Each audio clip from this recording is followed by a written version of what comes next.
السلام عليكم، شلونكم شباب؟ اليوم نشرح على التطوير الجديد. يعني اليوم نشرح مو على أساس كل يوم بدنا نشرح.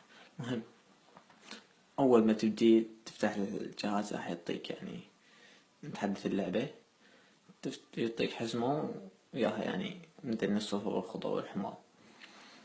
راح يعطيك إنه تقدر تطور السلاح يعني ماكس. أنا طورت الكوتش مثل ما تشوفون، weapon is full upgrade يعني تطوير كامل. البوسك من تريد تطورها تبي أكثر من شغلة.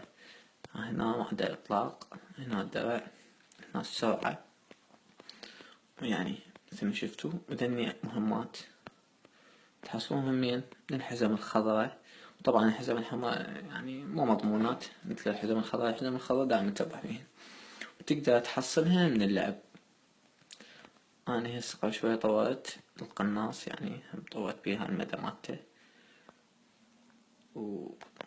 والكشاف، وهاي الدي بي اس يعني مثل ما شرحت لكم. ورا ما تطور من ذني راح يطلب منك شنو؟ يطلب منك ذني الواديات والخضر ذني، يعني هاي كل وحدة قد زيدك، بيني زيدة 100 500 وكا 1000.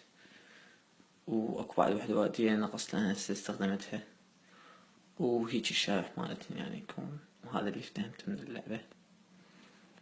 ومبروك على البوسك، رجعت